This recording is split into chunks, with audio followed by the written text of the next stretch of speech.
중요한 거네요. 연합뉴스예요. 연합뉴스 6억 원어치 골드바 뺏기고 열흘 셀프 감금 40대에 닥친 비극이라는 기사입니다. 6억어치 골드바를 뺏기고 열흘 동안에 셀프 감금 40대에 닥친 비극이라는 기사인데요. 범죄에 연루됐다. 사기에 속아 경찰 보이스피싱 수사 확대. 당신의 계좌가 범죄에 연루됐습니다. 지난달 17일 오후 3시께 직장에 근무하던 중이던 40대 남성이 A씨에게 걸려온 전화는 악몽의 시작이었다. 7일 경찰 등에 따르면 발신지는 자신을 대검찰청 사무장이라고 소개하면서 당신의 계좌가 범죄에 연루돼 등기를 보냈는데 받았느냐고 물었다는 거예요. 그러니까 발신자는 못 받았다는 A씨의 대답에 다시 연락하겠다며 전화를 끊었다. 이어 다른 발신자가 A씨에게 전화를 걸어 대검찰청 검사를 사칭하면서 계좌가 범죄와 관계 없다는 피해자 입증 절차를 거쳐야 한다고 그러면서도 금융감독원의 출입 허가증을 받아야 하니 휴대전화의 유심 칩을 새로 구입하고 텔레그램으로 보내는 원격 조정 애플리케이션 앱을 설치하라고 지시했다.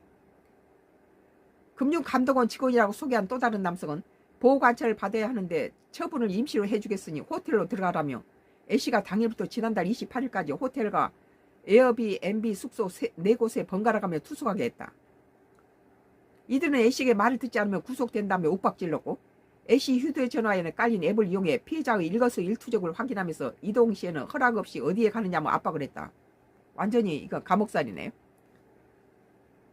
또 A씨에게 피해자라는 사실을 입증하려면 자신을 국가코드로 등록해야 한다며 현금보다 골드바 처리가 빠르니 골드바를 구매해서 전달하라고 지시했다. 계속된 압박에 속은 A씨는 지난달 21일부터 28일 6차례에 걸쳐 총 6억 2천만 원의 상당의 골드바를 구매해 보이스피싱 조직 수거 측에 전달했다.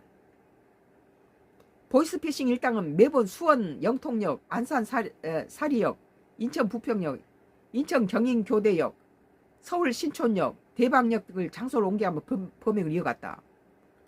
A씨는 골드바를 6번째 전달한 28일에서야 자신이 사기 범죄를 당한 사실을 알게 됐다.